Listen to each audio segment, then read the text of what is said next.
The media had a monopoly back in those days when I was growing up. It was ABC, NBC, CBS. You actually had to get up and turn a dial. There were no remotes. There was no cable. And you got an evening or a morning newspaper that told you everything you needed to know. There was no internet. They dominated what you saw, read, and heard, and the narrative that was dictated to you. Now, there's the Daily Signal podcast. There's Fox News. There's Newsmax. There's One America News. There's Breitbart. There's the Daily Caller. All of these organizations have been able to come out and say, hey, we're going to cover things that aren't being covered. We're going to talk about issues and the people that aren't being ignored by the mainstream media.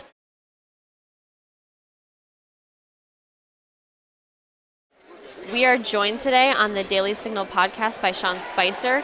He served as the 28th White House Press Secretary and White House Communications Director under President Trump. Sean, thank you for being with us today. Thanks for having me. Well, to start off, can you take us back to what it was like to be the 28th White House Press Secretary? What was that like?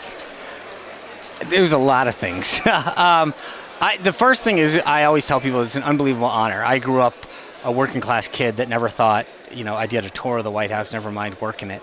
And to have that privilege is something that I still pinch myself once in a while. So that part was there. There was an intensity, though, to the job that I didn't ever fathom. It's an awesome responsibility because you're almost on call 7 days a week, 24 hours a day, because you don't know when something's going to happen that you're going to have to be ready to respond to. And so after 6 years at the RNC and 2 presidential campaigns, jumping into that, in some ways I was ready for it, but it adds a layer of intensity that I had never expected. And then I would say the other thing is in the Trump administration, there's a level of scrutiny that I just had never anticipated as well. Let's talk about that too. What was it like working with mainstream media, and what was the kind of scrutiny that you experienced while there? So I've been doing in and out of PR work and media relations for campaigns, for RNC for 6 years, in the military. I mean, a lot of these people I've known for decades.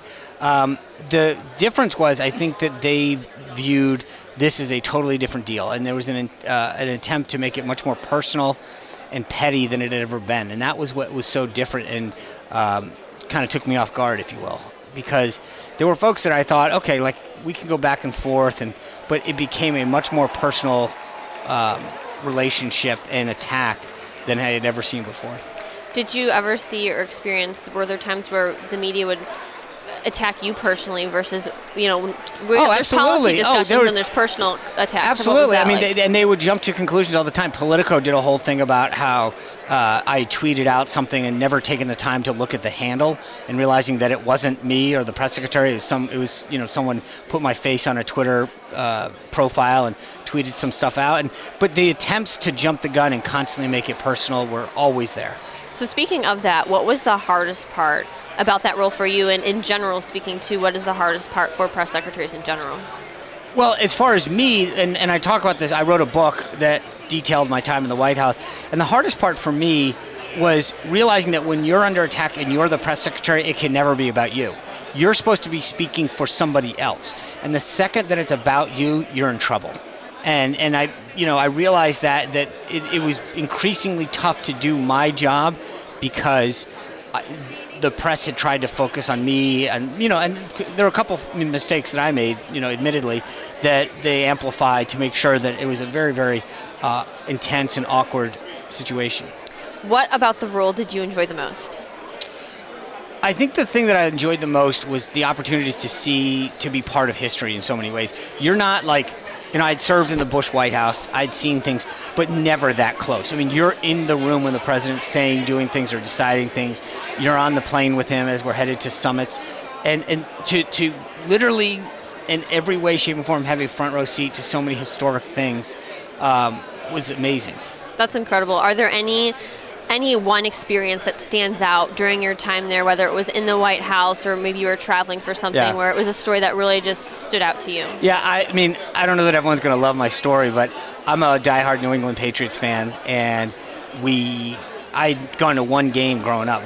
That wasn't really in our budget. And so when they had won, they were coming to the White House. And the Patriots were all gathered in my office at one point, all the starters. And my family had been able to come with me, my children, my brother, his children, my mom, my sister. And it was just a moment where I stopped and I realized how crazy and amazing is this opportunity that I've been given, that I'm sitting here in the White House, 25 feet from the Oval Office, with the starting lineup of the New England Patriots in my office. It was like but the best part about it is that it wasn't about me. I mean, it was kind of about me, but the idea that I had my family there, it wasn't like I called them afterward and said, hey guys, really cool thing happened. I was able to share that moment, and that was the coolest part about it. That's so incredible. So looking at President Trump's time in office and working as his press secretary, what would you say are some of what you think to be the biggest accomplishments so far? I think hands down, it's his judicial appointments. Those will last well beyond the Trump administration and shape the judiciary for at least a generation. That's key. And then I think, just the overall conservative agenda that he's enacted, whether you're talking about social issues and standing up for life or the economic stuff, cutting taxes, cutting regulations, and moving the economy forward. I mean, the president has done exactly what he said he'd do as a candidate, and then we're getting the results of that. The economy's moving forward. People are going back to work. Veterans are getting the care that they need. The military's getting plussed up. We're taking on our trade deals and reforming them in a way that's positive to manufacturers, service providers. So it's amazing, all the stuff. We're not making excuses heading into a re-election. We're actually trying to figure out how many of the accomplishments we have time to highlight. Thank you for sharing that. So looking at your work as a press secretary and then thinking back to when you were growing up in school and how media coverage was at that point and then what it is now, what kind of a change have you seen? A massive sea change. I think the thing that people forget when they talk about this is that the media had a monopoly back in those days when I was growing up. It was ABC, NBC, CBS. You actually had to get up and turn a dial. There were no remotes. There was no cable. And you got an evening or a morning newspaper that told you everything you needed to know. There was no internet.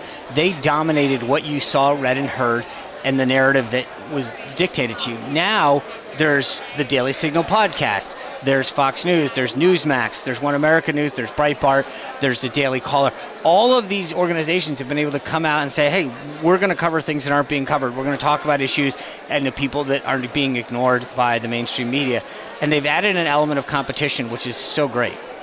Well, on a little bit of a lighter note, too, you had an experience on Dancing with the Stars. What was that like? It was nervous.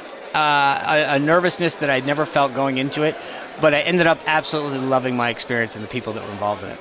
Did you face any kind of backlash from people from different points of view? What was that like? How did you handle it? The only backlash I felt was from the media, and that what they hated, and the New York Times wrote a story about this, was that they didn't like the fact that it was actually all working, that I was getting along, that I was succeeding, and that people were enjoying hanging out together.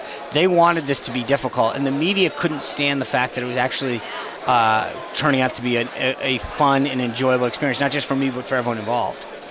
So you have a new show coming out. Yeah. Can you tell us a little bit about that? Starts Tuesday. It's going to be a weeknight show on Newsmax Television. If you go to my website, SeanSpicer.com, you can sign up for updates on the show. But every night, 6 o'clock on Newsmax, you can set your DVR or watch it live. I don't really care. We're going to actually have a conversation like you and I are having, as opposed to a newscast.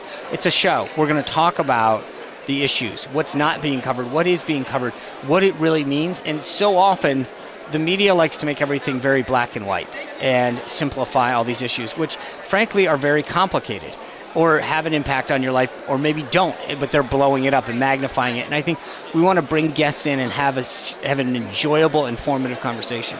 Speaking of what is being covered, what's not being covered, what do you think is an issue today that really isn't being covered as it should be? I think the deficit's not being covered adequately.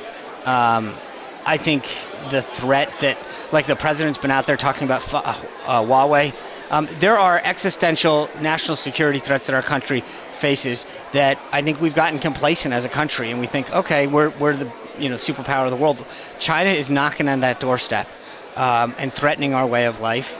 And if we don't wake up one day, this idea of socialism going through a society and being an acceptable way of life is just something I never thought I'd see in my lifetime. Working with media, working in the news a lot, you see how reporters act, you see how the American public produces and reads news, all of that. What would you say to the American public about how they receive their news and where to get good news?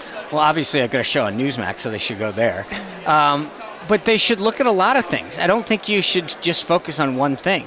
That's the beauty of it now, is that you can finally able to recognize that there's a lot of perspectives, and that you should go, kind of the same way that you have, your diet is fruits, vegetables, meat.